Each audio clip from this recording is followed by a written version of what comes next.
Do you want to jump higher, be faster and more explosive? Well, you need to know the shock method. Don't worry, you don't have to electrocute yourself.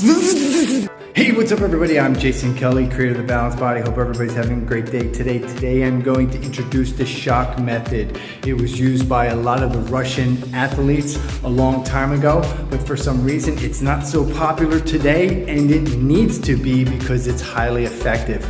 But before I begin, make sure you like and subscribe to the channel so you can receive future notifications based on more strength, fitness, explosiveness, training methods, everything. So the shock method was invented by a scientist named, I think it was Vladimir Verkhonshansky. I think I'm pronouncing his name right, Verkhonshansky. And he used this with a lot of the Russian athletes. It's a form of plyometrics, but it's not plyometrics. It's called shock absorption. That works with your stretch shortening cycle. And a lot of people don't know what the stretch shortening cycle is, but it's essential because what happens in shock absorption, when you jump, say, off a platform and you hit the ground, your muscles absorb that shock and automatically want to contract, and that's called the stretch reflex. And I'm going to show you the exercises of how it works and explain those along the way, what the stretch shortening cycle is and the stretch reflex, rather than just giving you an all-out lecture on it right now, because that's something I could talk about for a long period of time, but I don't have that much time in the video. But you can buy my book, Instant Strength. It's available on Amazon.com. I'll leave a link in the description, and it goes into all about how shock method works, how the eccentric works, the stretch reflex, and proprioceptors, on how to activate and improve and get the maximal effect from your shock method or from your training. So that's available on Amazon.com. Link will be in the description. All right, so back to the shock method. The first thing about shock method is shock absorption. Now your muscles need to learn to absorb the shock, or else they will dissipate the force. So for instance, when you jump off a box and you land, you need to land so your muscles can absorb that force, but you've got to land as perfectly and still as you can. If you start moving around, or if you're off balance when you land from the jump, then the force is dissipating. And the same goes as you want to start with a height to jump from, about your knees first. If you start jumping too high and you start really trying to jump higher than you can, you're going to dissipate the force. Your body won't absorb that shock. The shock method has to be a progressive overload each time. If you start from 1, 2, and then try to go to 8, in the shock method, it won't work. You'll start to dissipate and you'll lose out on your results and your height and speed and explosiveness. So don't do that. It's best to do this in a progressive method. Trust me, I know. I've tried these things. I've tried to do them, advance them, and see what would happen, because I'm my own guinea pig, and I noticed that these things don't work, and then that helps me to notice why other people don't get results. Because if you try to jump in the method, and it won't work for you, and then you'll think, oh, this method sucks, it doesn't work. No, it works. It must be progressive overload. You must move up each time higher and higher in your loads. But you don't want to jump so high, because if you jump, like I said, if you jump high, you dissipate. You got to start low, and the maximal you want to go is up to your hip. You don't want to get crazy trying to, climb to a high roof that's 9 feet high, or get on a rock and jump off. That ain't going to work.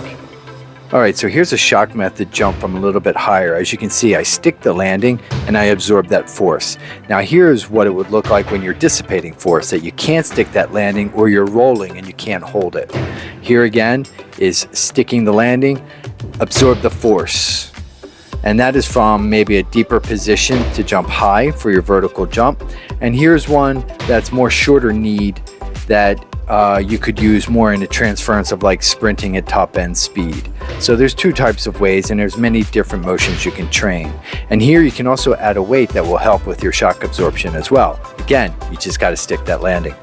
And so there's two types of jumps. There's the short explosive jump that I'm doing here, where you jump and you quickly get off the floor with minimal knee bend. And then there's the vertical jump, where you're really jumping for height. So this is more for your speed and explosiveness, and the jump for height is more explosiveness and power.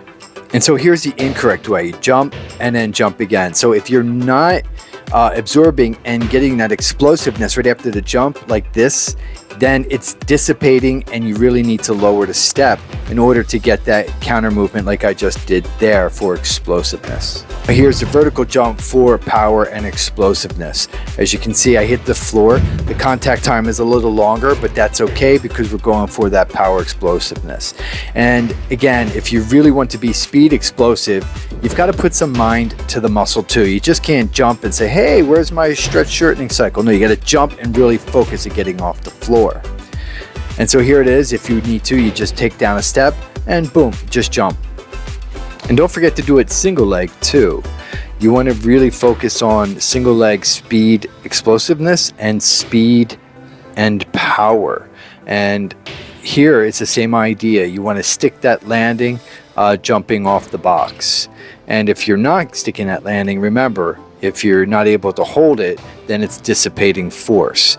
You need to be able to jump, absorb, and then counter move on that jump. And so here's an example. Another example that I like to incorporate is the cross extensor reflex. I jump off that box and it absorbs the force and allows me to really drive my knee up into the air into the cross extensor way, as you can see. Helps to improve speed, power, and explosiveness. But just start easy, get yourself to be more explosive, and you got to be quick off the ground. But first you got to learn to absorb shock.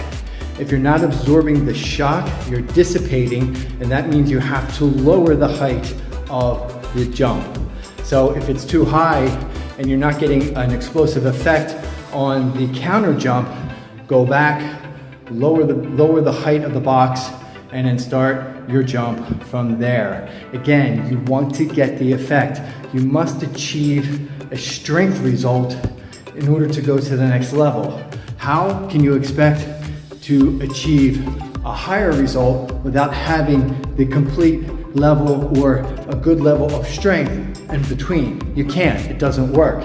You might think it's working and it will develop, but it won't, because you have certain proprioceptors that need to be activated in order to absorb force, and this is how you do it. Progressively overloading the muscle, allowing the proprioceptors to work together. Muscle spindles, Golgi tendon organs. If muscle spindles aren't functioning, well, then this definitely isn't going to work for you, and it'll take a long time for progress. Again, so lower that step, lower the height, lower the jump, start from there, get explosive, and then you will really start to see a great effect. Take care, have a great day.